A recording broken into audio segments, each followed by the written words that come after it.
নমস্কাৰ, মই astrologer doctor মঞ্জুশ্ৰীয়ে আপোনালোক সকলোকে মোৰ ৰাশিফলৰ শিতানটিলৈ স্বাগতম জনালোঁ। আপোনালোক সকলোৰে কুশল মংগল কামনা কৰিলোঁ।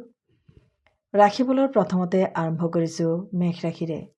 মেঘ ৰাশিৰ বিদ্বান অথবা ধনবান বন্ধুৰ সহযোগত সামাজিক জনপ্ৰিয়তা বৃদ্ধি কৰিবলৈ সক্ষম হ'ব মেঘ ৰাশিৰ লোকসকলে। ব্যৱসায়ী, সমাজসেৱী তথা সংগীত শিল্পীসকলৰ বাবে ছুটি ভ্ৰমণ হ'ব পাৰে।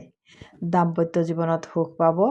আজি সৰু সুৰা মতভেদ থাকিব পাৰে ঘৰত পিতৃ মাতৃৰ সৈতে, সেয়েহে সতৰ্কতা অৱলম্বন কৰিব।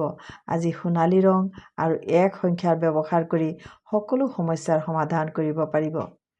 এইবাৰ বৃষ ৰাশিৰ লোকসকলৰ কথা কওঁ। আজি আপুনি কোনোবা ধৰ্মমূলক প্ৰতিষ্ঠান অথবা সৎ কৰ্মত অৰ্থ ব্যয় কৰি সুখী হ'ব।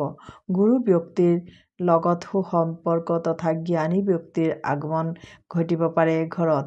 সেয়েহে আজিৰ দিনটো সুকলমে পাৰ হ'ব আপোনালোকৰ। আজিৰ শুভ ৰং গেৰুৱা আৰু শুভ সংখ্যা 7 সৌভাগ্য কঢ়িয়াব। এইবাৰ মিথুন ৰাশিৰ কথা কৈছোঁ। মিথুন ৰাশিৰ লোকসকলে আজি দিনটোত ভাই ভনী তথা চুবুৰীয়াৰ সৈতে মতভেদ হ'ব যদিও কোনো ধৰণৰ ক্ষতি নহয়। ছুটি ভ্ৰমণত সৰু সুৰা বাধাৰ সৃষ্টি হ'ব পাৰে, সতৰ্কতা অৱলম্বন কৰিব। আজি বিদ্যাৰ্থীসকলৰ শাৰীৰিক সমস্যাই আমনি কৰিব, সেয়েহে পিতৃ মাতৃয়ে অকণমান যত্ন ল'ব।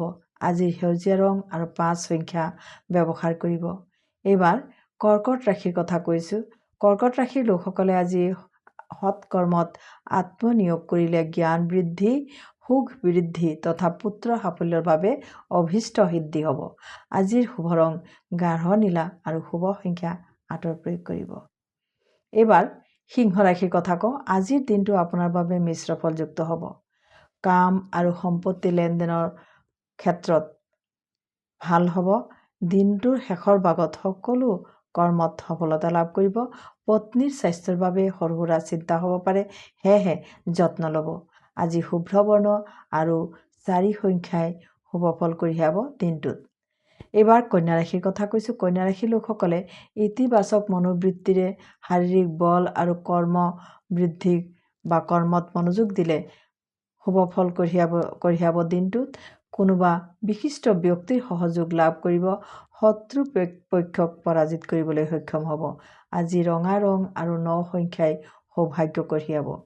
এইবাৰ তুলা ৰাশিৰ কথা কওঁ। তুলা ৰাশিৰ লোকসকলে দিনটোত অধিক চিন্তাই বাধাগ্ৰস্ত কৰিব পাৰে। ভাতৃ তথা পিতৃস্থানীয় ব্যক্তিৰ দ্বাৰা ক্ষতিগ্ৰস্ত হোৱাৰ সম্ভাৱনা প্ৰবল। বিদ্যাৰ্থীসকলে বাধাৰ মাজেৰে দিনটো পাৰ কৰিব, সেয়েহে সকলো এই ৰাশিৰ লোকসকলে আজি সতৰ্কতাৰে দিনটো পাৰ কৰিব। আজি মেৰুণ ৰং তথা 8 সংখ্যাই সৌভাগ্য কঢ়িয়াব। বৃশ্চিক ৰাশি। আজি আপুনি এলাহ আৰু মানসিক চঞ্চলতা ত্যাগ কৰিলে সকলো দিশৰ সফলতা লাভ কৰিবলৈ সক্ষম হ'ব।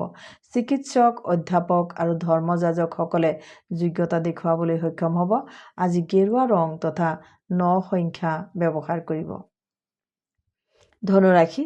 আদৰ্শবাদী পৰিশ্ৰমী এই ৰাশিৰ লোকসকলে আজি সৃষ্টিধৰ্মী কামত সুনাম পাব। পত্নী তথা সন্তানৰ ব্যৱহাৰে আঘাত হানিব লগতে অপ্ৰিয় সত্যৰ বাবে শত্ৰু সৃষ্টি হ'ব পাৰে। আজি নীলা ৰং আৰু 6 সংখ্যাই উপকৃত কৰিব। মকৰ ৰাশি।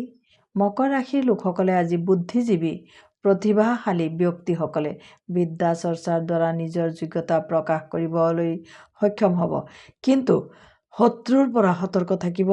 আজি আপুনি প্ৰেমৰ ক্ষেত্ৰত স্থিৰ প্ৰতিজ্ঞ হ'ব তথা মহানতা অনুভৱ কৰিবলৈ সক্ষম হ'ব। ৰূপালী ৰং আৰু 1 সংখ্যাই উপকৃত কৰিব আজিৰ দিনটোত।